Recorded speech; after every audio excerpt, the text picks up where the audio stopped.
right, back again. You know what? It's funny.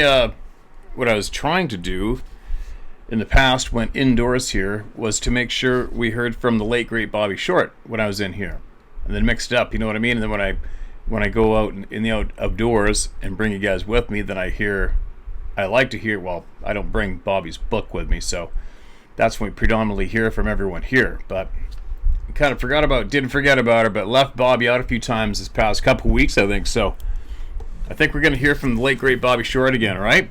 To start. And here's an interesting, I got a fan going in here. It was 30 something today, which in Canada is the hot side of the thermometer for us. So I got a small fan in here. I have to have it or else I'm going to cook. But anyway, listen to this title. Sasquatch runs over a hunter. Whoa. Oregon's veteran Bigfooter Clifford Olson. Clifford Olson was a mass murderer in Canada, I think. Spent 39 years with Portland General Electric Co.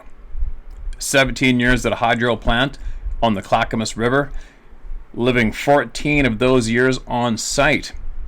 After that, Cliff was a system operator or load dispatcher in Portland, Oregon. He contributed a number of stories to this section, and his stories mention gunfire as well. The behavior of the Sasquatch is most unusual, and here are his reports. Quote, this fellow was near Grants Pass, Oregon, supposedly road hunting during deer season. That's when you drive down various roads hoping a deer will show itself to be shot. Not the most honorable or productive way to hunt, but men do it. Anyway, he was sneaking down this gravel road when he heard some rifle fire off to his right. Being opportunist, he stopped to see if somebody had some animals up and running, and quickly he pulled his rig to the side of the road, and grabbing his gun, he stepped out of the rig. He inadvertently parked by a thick patch of reprod, young replanted trees that were too tall to see over. He had to hurry and get to where the patch ended, maybe 60 feet away, where he was able to see in the direction of the gunfire. And as he reached the end of the thick reprod, he heard something making a running noise, and it was coming towards him at a rapid pace, nearing the edge of the repod area. And just that quick, the hunter was enveloped in a Sasquatch's big hairy chest. He was jostled and shoved around and then unceremoniously dropped right in the roadside ditch. Bam! Apparently the two met, hunter and runner, right at the corner of the repod area. Excuse me. The hairy runner, being of much bigger physical stature, bodily, picked up the hunter, and at that point, hardly breaking stride, kept right on running, chucking the hunter off the road and into the ditch, rifle and all. Rolling around into a set-up position, the hunter had time to see the Sasquatch running down the road past his rig and off into the brush and timber. The Goliath was gone just that quick, and what he remembered mostly was a not too strong animal smell.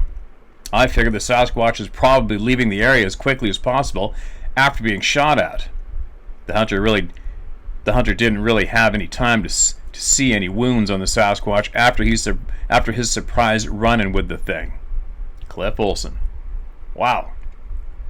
I read one years ago about a guy ran right into the chest of one. Boom! Bounced right off it on the ground on a trail. They were both coming up, running toward each other, unknown to each other, and slammed into each other. That would suck. I've almost done that with grizzlies. I don't know how many times. In this next narrative, Cliff talks about a Sasquatch fleeing gunfire near John Day, Oregon.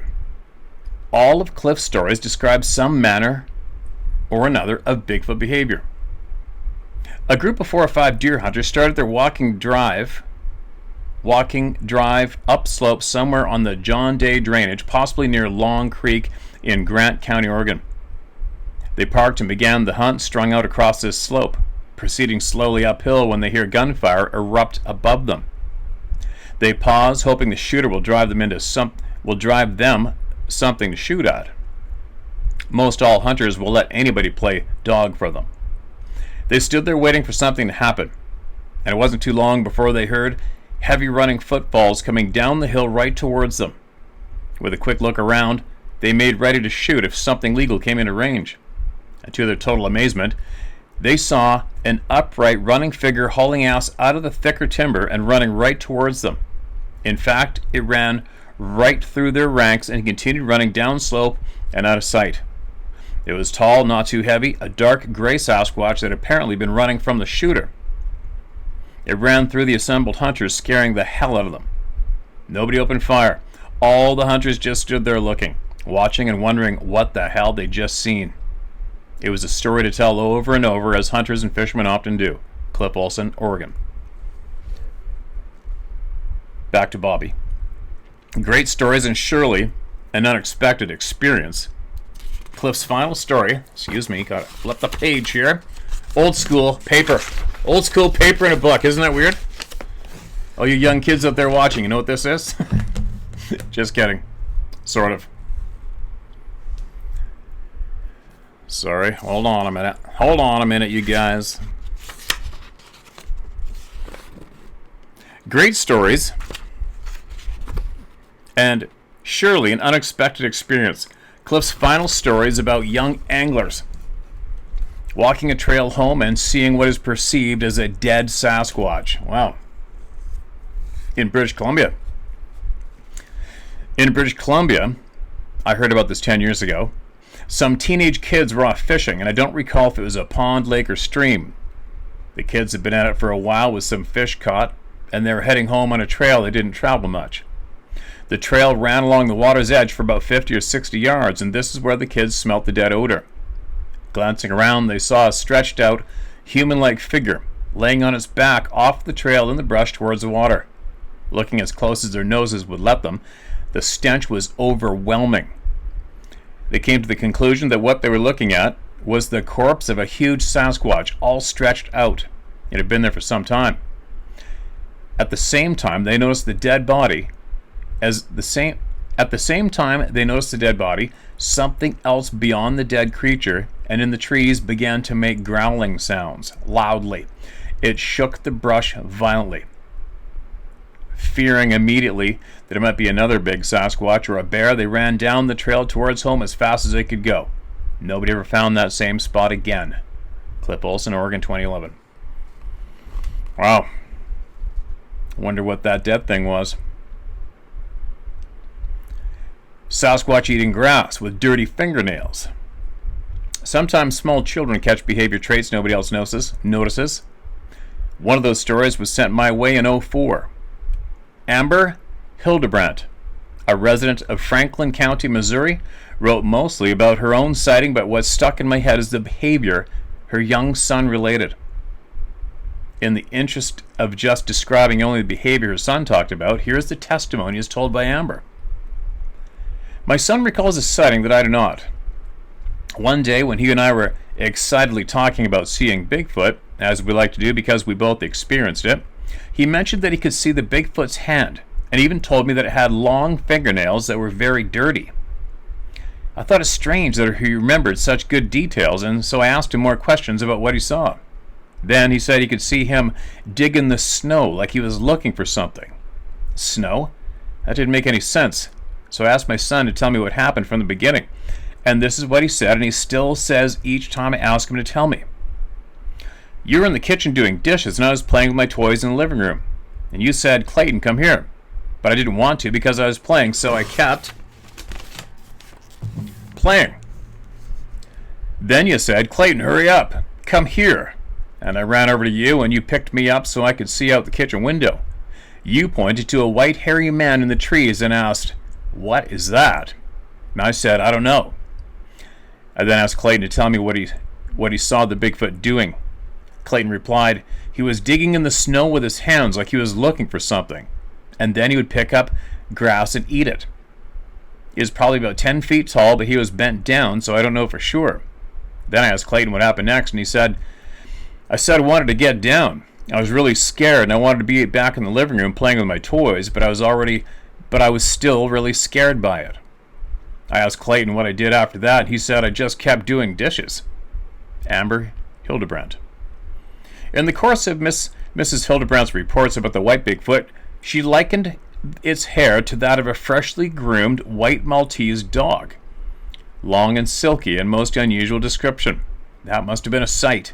A Maltese as stark white. Wow. Here's another interesting title.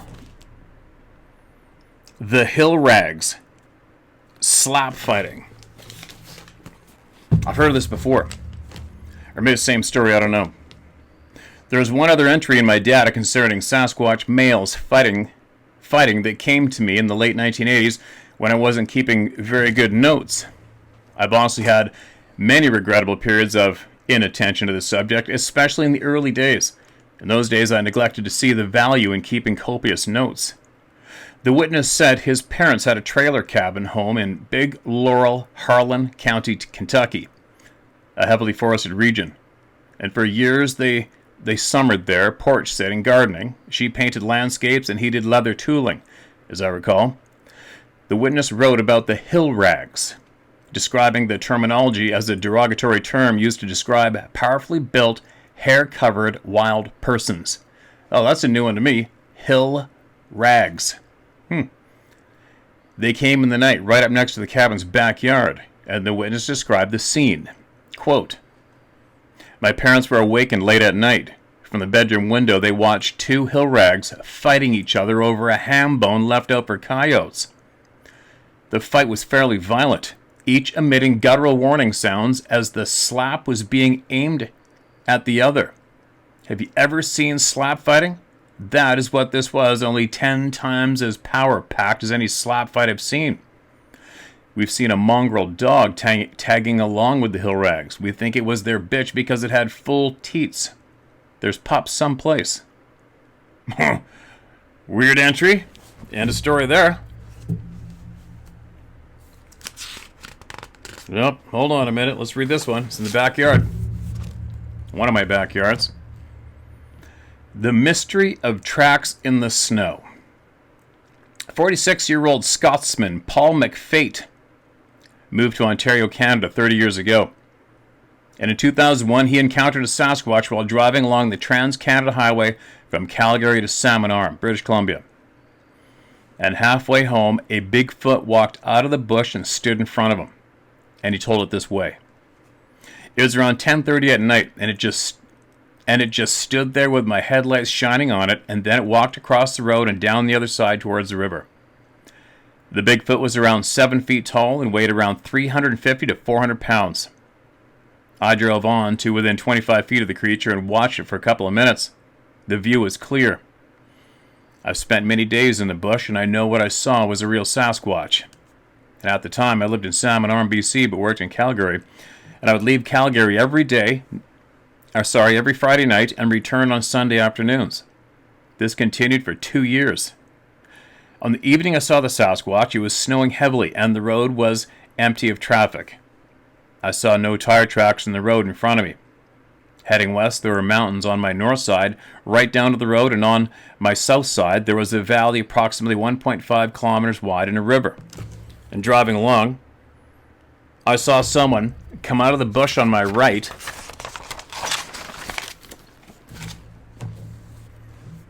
north, around 100 yards ahead, and my speed is around 50 kilometers an hour with the snow on the ground.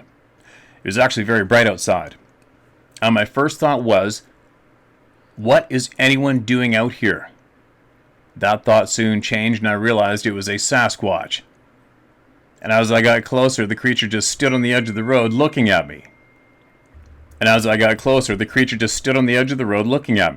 It was not frightened of me, and it actually seemed to be checking me out. It obviously was comfortable with cars. To my surprise, it had very human-like facial features, and it had hair all over its body that was 6 to 10 inches in length and was brown like a bear.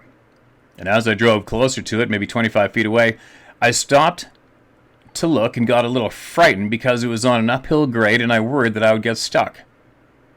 I actually got out of my car and stood by the door. The creature moved to within 10 feet of me. I put my hand out toward it and it actually did the same thing.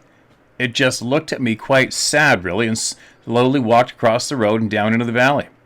I got back in my car and drove to where he had been, opened the driver's door and looked at his footprints, and the footprints were around 16 to 18 inches long. The creature was male. After that, I drove on, stopped at my mother's house and told her what I'd seen, and now I know the creature exists.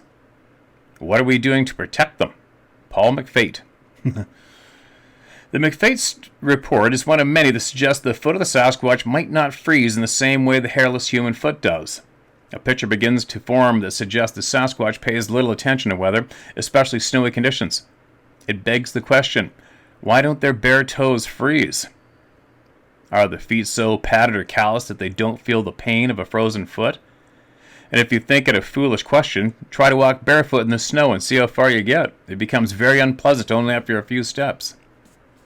True enough. True enough. Next entry title is the Sasquatch Circulatory System. None of the snow reports in my data suggest freezing weather, snow and ice have much of an impact on the hairy ones. It is easy to say that wild animals like polar bears, timber wolves, coyotes, and Arctic foxes do not suffer frozen feet. But is that a proper comparison? The Sasquatch does not have canine characteristics. Why would their feet be like the Arctic animals? Curious about the Sasquatch circulatory system and why they are apparently well adapted for long treks in the ice and snow, I decided to look at the feet of other wildlife to see what could be learned from them and how it might relate to such an adaptation by the Sasquatch. We can observe from the 3 instances of '07 that Sasquatch families teach their infant toddlers to walk very early. Careful study of the photographs taken in Ohio, British Columbia, and California of tiny 5 and 6 inch barefoot tracks, we've learned that even the tiniest of feet are taught to walk in snowy conditions. Drawing from the data in my possession, let's look at a few instances. In the Octavio Ramos case, where he described the Sasquatch face being, quote, like an old warrior, both stern and angry, end quote, the hairy man was observed out and about in the mixture of snow and ice, oblivious to any trauma that he might incur with his bare feet in sub-zero conditions. In Quay County, New Mexico, the informant, a railroad engineer, observed a half a dozen hair-covered beings assembled together walking along the railroad tracks towards the town of Tucumcari. They wore no clothing and were shoeless, in very blinding blizzard conditions. Woo. A report was filed in '96 on Henry Franzoni's old IVBC discussion list about a 1960s sighting in Sulphur Canyon off the Caribou Basin in South Soda Springs, Idaho. The informant was on a late deer hunt with companions on snowmobiles. Heavy snow was falling at the time, and the informant shot a deer and was dragging it back to the snowmobile when across the canyon he could make out a figure coming downslope toward him about a quarter-mile distant.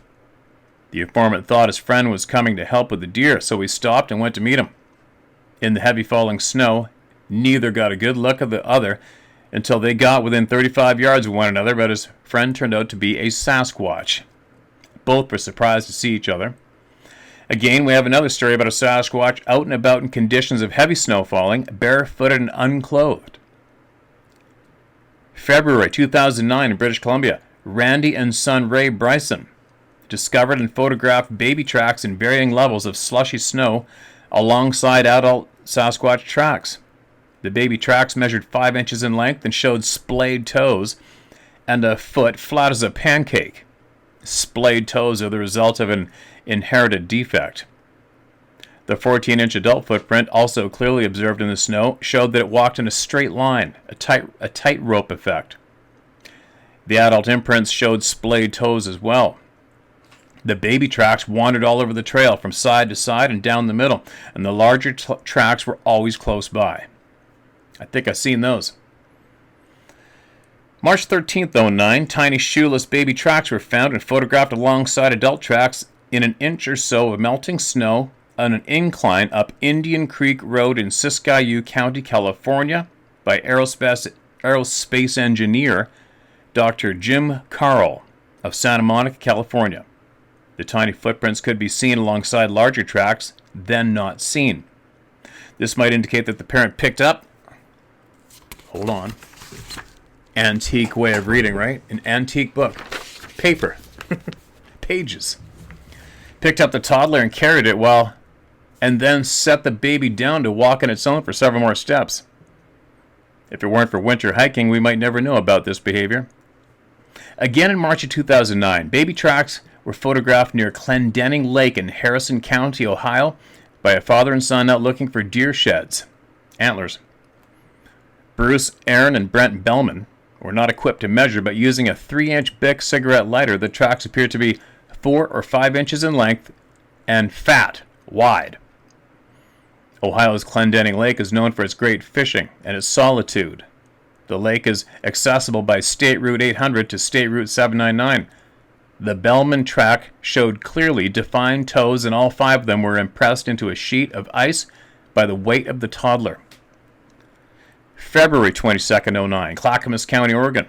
Yet another quad runner, Alfred, out having a bit of fun time in the snow, came across tracks in several inches of snow at the end of 2 logging roads off Memaloose Road, not far from Estacada, Oregon. 2 of the tracks measured 6 inches across, but the 15 to 16 inch length was difficult to determine because the tracks had been frozen, thawed, and snowed over again. Still, 5 toes were minimally apparent in the tracks that were spread out 5 feet apart from each other. Diane, Stocking, Oregon. In 2011, snowmobilers stumbled upon Sasquatch Lake tracks barefooted, trailing off in deep snow in the Superior National Forest near Gunflint Trail, Grand Marais, Cook County, Minnesota. On Sunday, April 3rd, 2011, a long trail of 17 by 7-inch tracks found by a quad rider in deep snow occurred in Grand Cache, Alberta, Canada. Then again in the winter of 2012, Dr. Jim Carl returned to his favorite research area in the Klamath National Forest, Siskiyou County, California. He has great luck in finding tracks in the snow in that region in one specific area, and he found another set of adult tracks. And alongside the adult tracks, he could see tiny 4 or 5-inch baby tracks. This is Carl's 3rd year finding baby tracks within the same region. Unfortunately, he arrived after a lengthy bit of snow melting had occurred, which obliterated the detail of the tracks. Nevertheless, what remained in the snow told the same story, which demonstrates the propensity of the Sasquatch apparently has in getting their little toddlers out and about in snow from a very early age. Of course, the snow melt ruined any attempt at guessing whether or not the same track maker is delivering babies year after year, or if there's more than one female in that area's tribe. James and Colleen Beardsley were out walking their 2 yellow labs when they happened upon tracks in the fresh fall and light snow not far from Pigeon Creek campgrounds in the Black River State Forest, Wisconsin. Beardsley said the tracks were hours old. A trail of approximated 17-inch, 15-inch, and a set of 7-inch tracks in February 2011. They were non-believing in Bigfoot people. They were non-believing Bigfoot people prior to the find. Another family, not wishing to be identified, found 2 sets of flat-footed tracks, apparently juvenile Sasquatch, in fresh snow in Charlotte, Vermont, on January 12, 2012. One measured 11 inches, the other was approximately 13 inches in length, and both trailed off together for as far as they could see. Interestingly, the smaller track measured wider than the larger footprints at 6 inches. Larger tracks were found in snow near Paden, Tishomingo County, Mississippi, in 8 inches of snow in January 2011. But I was unable to get a response to my questions about track size or any other details. There are many more such examples of adult, juvenile, and toddler tracks in the snow, but the point to consider is why their feet are seemingly impervious to painful freezing ice and snow. I was reminded by one of the informants that he had not been outdoors in the snow. Had he not been outdoors in the snow, he would never have guessed his region had a family of Bigfoot. Most informants are utterly surprised when they find seemingly endless bare footprints in the snow. Surprise may be understated. Right? How many tracks been found? Oh. All right, here we go. From the backyard again. 9 reports from Terrace, British Columbia. There's probably 900 around Terrace, British Columbia. The following 9 reports all mention familiar Sasquatch behavior and manner of conduct, this time from some of the region's most isolated and inaccessible stations. The investigator wrote in 2001, "In my narrative, I will only cover my own area. For obvious reasons, the names of witnesses and some locations cannot be given. Also, the sightings will be given in order that they..." Hold on. I'm looking forward to hearing this. "In order that they were received in the late 1960s by a veteran named Dr. Proctor, who opened a clinic on the 4600 block on Lake-Else Avenue, just east of the Bank of Montreal. In the front window of the clinic, there was a pair of large plaster cast footprints. When he was asked for a reason why he had the Sasquatch prints on display, the reply was that he was very interested in this creature. The veterinarian thought the sight of the big footprints may bring in more information, and it did. And here are only a few of those reports. Sighting number 1. In 1974, a friend and I applied for 2 expired gold placer leases on Lorne Creek, 30 miles east of Terrace, British Columbia, on the railroad side of the river. The boat used to cross the river was tied up at Jim's place on the highway side of the river. Since there were a grizzly bear in the area, we carried rifles. Shooting the breeze one evening, we asked Jim what kind of wildlife was in the area. Of course, there was moose, but recently he'd seen something different. While doing some work there, he spotted a moving patch of brown a short distance away. Curious as to what it may be, he sneaked closer. It appeared to be a brown-colored bear that had its back towards him and was standing up on its hind legs, eating Saskatoon berries. It was using its front paws like hands. The last cover was 50 feet from this creature, and this was as close as he could get. From this point, he saw that the paws were hands. And this is not a bear, but some kind of hair-covered, human-like creature, a little over 6 feet tall. Also, it had a very strong odor that reminded him of a camel smell when he once worked in a circus. And after 10 minutes, the creature sensed that something was near it and turned sideways and spotted Jim, who then saw it was a female as it had breasts. The creature then just trotted off. Then Jim's wife spoke up. The previous summer, about the same time of year, she was home alone, and suddenly 2 of the tied-up watchdogs raised an awful commotion, more so than if a bear was around. Stepping outside, she saw through the trees at about 100 yards away, skirting the yard, a large black bear walking on its hind legs. And she knew a bear didn't walk on its hind legs. The couple was told of Dr. Proctor's interest and if they would be willing to grant him an interview if he came out. They agreed, and he was notified. Later down the street, I asked him how he made out. His reply was that it certainly appeared that a Sasquatch is what they saw.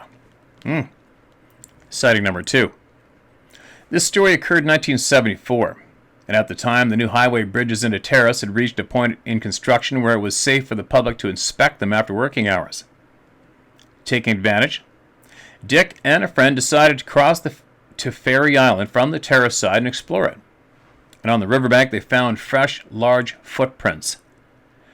They went back and picked up some plaster of Paris and a camera, and after the casts were made, a thorough search was made for the creature, but it was not seen. They kept their track find a secret until they were sure it was no longer around. It's quite possible the creature was the one that was seen at Lorne Creek. Sighting number 3.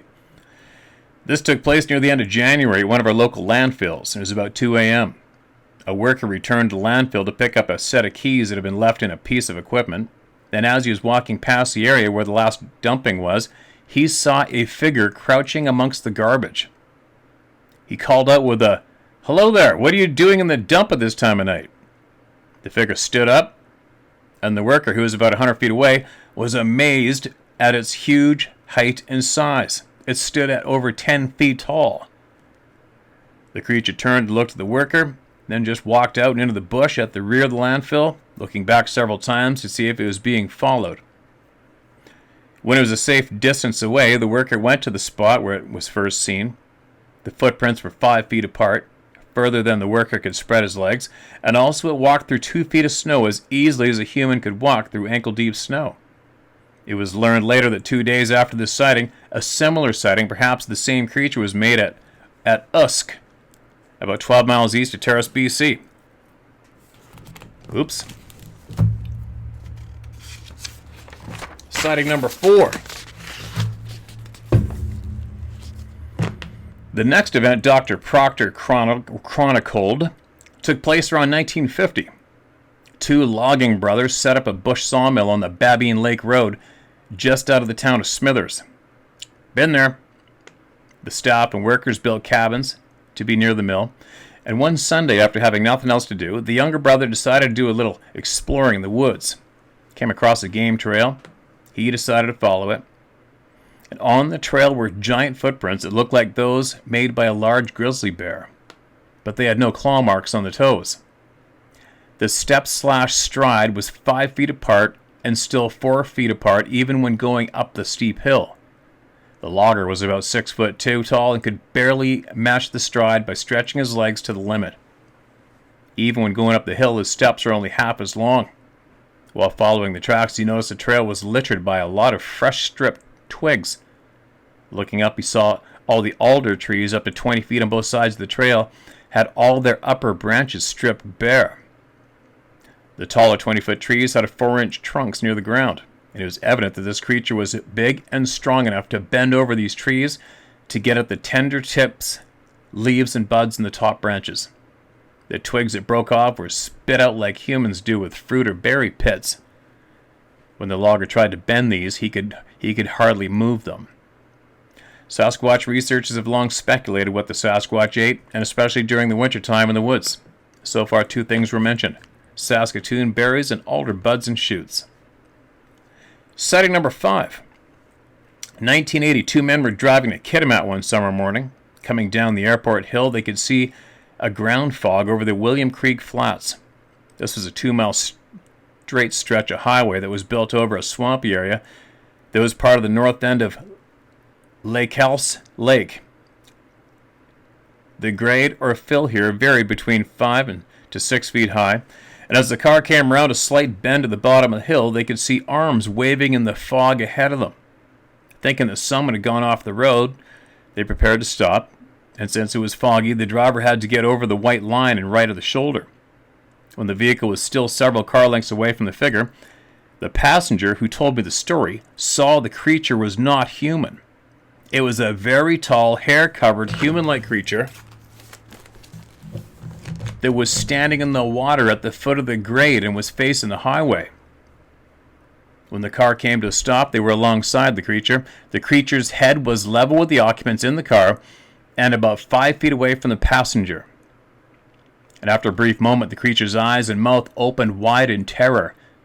The head was thrown back and its arms crossed over the front of its head as to be warding off a blow from a club. It then turned around and dashed into the swamp, going at times through waist-deep holes of water until lost in the fog and leaving 2 stunned men in the car. While mulling over the story, I measured the eye level height off the road in a similar type car, and it was 4 feet. Since the grade's shoulder would have had slope, it would have been about 5 feet above the water. The creature was standing in water halfway to its knees. Adding up each foot of height on my fingers took all 10 of them. This was followed up by another visit where 2 questions were asked. The first was if the creature's face was relatively free of hair, as we see on the television shows of the chimps and apes. Excuse me. The reply was that the face was covered with hair, much the same as a full beard would be on a man. The next question was, did you see the dished face of a chimp or ape, or was it more human-like? The answer was that he saw a human face. It definitely was not the face of a chimp or ape. Said everybody. Well, 99.999% of everyone. What apparently happened here was the Sasquatch was feeding on the brush in the side grade as it was standing in the water. The movement of the arms through the fog was the creature reaching out and pulling the bushes towards him. Like most wild creatures, they did not pay much attention to the traffic as they went by at highway speed. However, if you slow down much or stop, then they are gone. You can imagine the creature's surprise when this large object suddenly stopped in front of it. Sighting number 6. This sighting was from a lady now living in Terrace BC. In 1985, she was living in the Queen Charlotte Islands in a cabin by the Hona River. One afternoon, an acquaintance stopped by to tell her of a strange event he'd just witnessed. He'd been fly fishing further along the river. Hold on.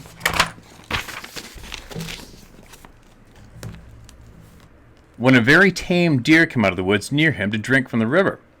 He stopped his casting to admire the deer, and suddenly a rock flew out from the trees, striking the deer and knocking it down. This was immediately followed by a very tall, hair-covered, human-like creature who threw the deer over his shoulder and dashed back into the woods. Of course, this creature took the pleasure out of further fishing, and he didn't want to stick around with the rock-chucking ape in the vicinity. This is the first that I heard of the Sasquatch being on the islands. According to this lady, the local native people speak quite openly about them. Now, if anyone is curious whether this deer was roasted, just read on. Sighting number 7. This took place in 1967. Fred arrived in Canada in 1960 along with a flood of German immigrants. And in 1967, he was in the Houston area, British Columbia, where he joined an outdoor club. In the fall, Fred went hunting because it was the main thing to do. Oh, the man thing to do. This is an urge that harkens back to a dim and distant past where humans had to hunt in order to survive. A favorite place to hunt was on a prospector trail that ran up a mountain in the direction of Camano and the Bower Lake area. Bower Lake area. This weekend, Fred was only accompanied by a medium-sized dog, as he was after a young moose that he could drag back down the trail himself. Halfway up the mountain, he ran into a fresh fall of snow a foot deep, and suddenly he was hit with a very strong, pungent odor similar to a large decaying carcass. He was up there the weekend before, and there's nothing like that here.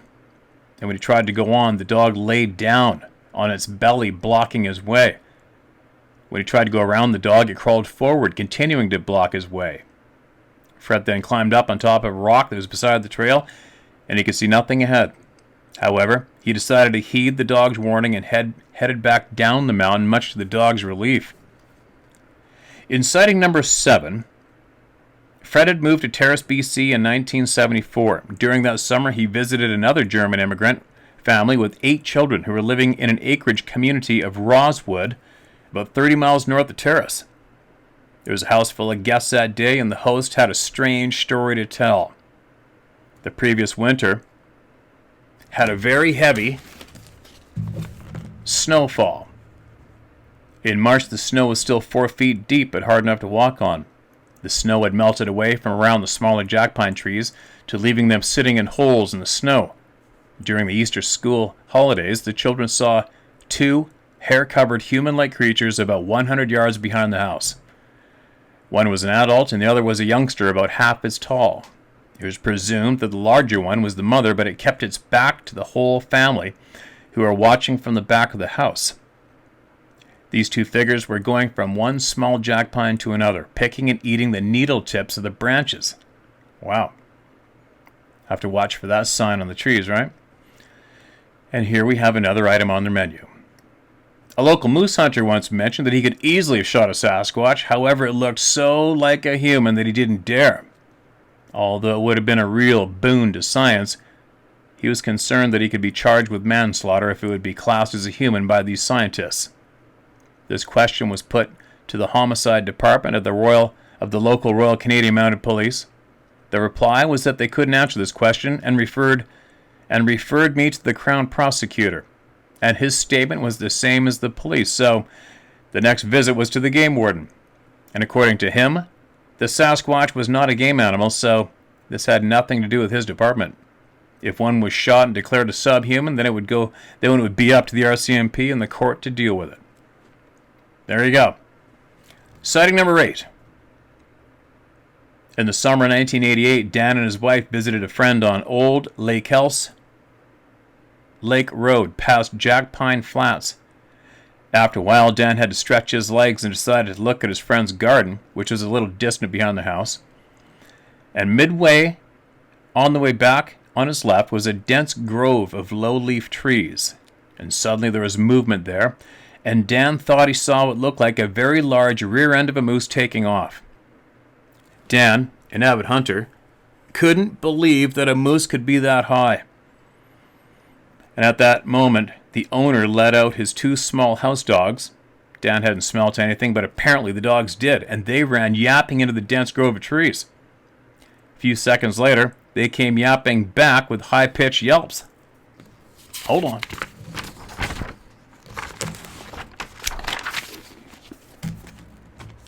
Oops. Whoops. They came running right back into the house and scratched madly at the door to get back into the house. The owner came out and asked Dan what made the dogs act so strangely, and Dan said he didn't know, but he would have a look around. He couldn't find any moose tracks in the grove of trees. There were a number of large faint impressions in the moss that were still rebounding out. Ooh. And Dan was familiar with the stories of Sasquatch and suspected that this is what he saw. However, since there's no firm evidence to back him up, he decided to keep quiet rather than face teasing or ridicule. However, this event shows that although the Sasquatch will usually avoid humans, they can occasionally still stumble into their yards. In this area, a story of a bear and a moose in your yard is believable, but a Sasquatch still isn't. It should be noted in this report that the other information included the strange reaction of the dogs. These dogs will not hesitate to go after a full-grown grizzly, but yet run and hide from a Sasquatch. Do they instinctively know something that we don't? There is the big question, right? One more, and that's it. Sighting number 9. This took place in 1991 during late July or early August. Dan and his wife were returning to BC from their visit to Ontario. Midnight found them near the Ontario-Manitoba border, close to West Hawk Lake. Suddenly ahead of them in the car headlights, they saw a large, hair-covered human-like creature running hard across the highway. Dan remembers that the hair on the top of the creature's head was standing upright, like a comb or brush. His wife noticed that the steam was rising from his shoulder. It was obvious the creature was in a panic situation and was running from something. Later they heard that others had seen it, and it made the news on the local radio stations and the newspapers. From the above report is proof that the Sasquatch is not confined to the Rockies, but can be anywhere, even on the prairies. My thanks go out to a kind gentleman from my area for his report and the good folks who came forward with their stories. Hold on, one more. Listen to this. Woman touches red-eyed Bigfoot's fur. What? Tina and her sister Roxanne Baroni had a very unusual story to tell. They went to the barn one day to get some work done, daily chores. Roxanne had become afraid of the barn because she described hearing voices/noises in there. Trying to reassure her that day, Tina said she would go in first. Quote, I said I'd go in first, so I reached for the light and I felt fur. At first I thought it was a goat or something, so I took off my gloves and touched it again. It didn't feel like anything I knew. It was tall and red bloodshot eyes and big black fur standing on 2 legs, and when I touched it I heard it growl. Tina told her sister to run back to the house quick. It scared her so bad.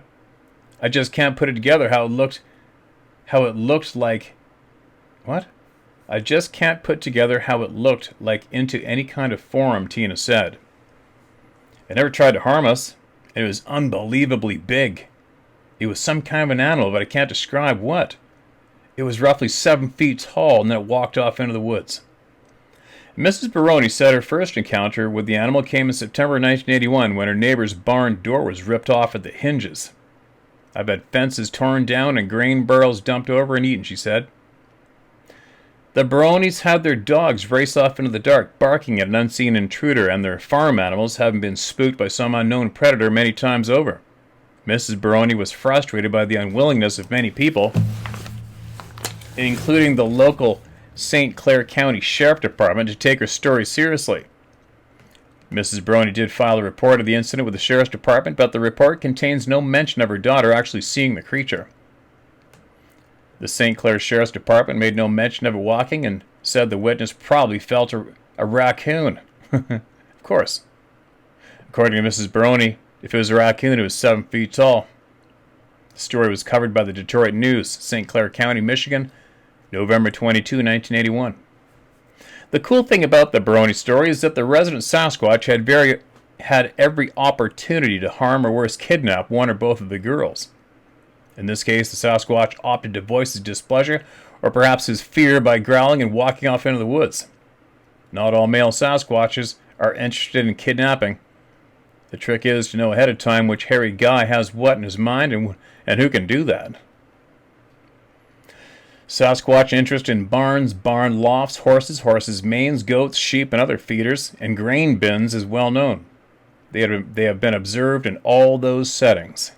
Not all barnyard animals are fearful with the scent of the Sasquatch in the air. Some graze on peacefully, and never mind the Sasquatch, animal behavior varies. Does it ever? So does human behavior varies too, big time, right? But anyway, there we go. We just heard a bunch of the late great Bobby Short's life and digging up true facts of what we're not allowed to acknowledge publicly, right? Weren't supposed to anyway. But anyway, it's getting kind of late. I decided to do this in the evening, but unfortunately the sun sets on this side of the barn, which puts it full on the wall of this shop, and it is roasting in here. And I've had this fan going the whole time. I got to get air conditioning in here. But anyway, there we go. We got more heard. Hopefully there's a lot of puzzle pieces coming together out there. I wonder how many of your rides, your puzzles have changed abruptly because of what everybody shared with you here. You know what I mean? Like, I wonder how many people are just like, nope, it's a gorilla. We're gonna get it on a trail camera. It's a gorilla for sure. I wonder how many people in that camp came here in the beginning and now have humbled themselves in a way and had to start listening up. Right? Even though they didn't want to hear the facts. I wonder how many people have changed their tune and their ride and their puzzle pieces so far. Probably quite a few, I'd imagine. Anyway, I gotta go. Next time you see me, I might be on the water. I'm not sure yet. Either way, share my story at howtohunt.com. Alright? Get it to me. And if you still want to slide in some halibut and salmon for June, the last 10 days of June, I believe, is open. Maybe not by now. I don't know. To email Sarah at bookit at howtohunt.com and find out that way, I guess. I'll find out later. I'll be back later, for sure. Later. You ready? A little shaky. Let's go. Here we go. Sit up.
You did it.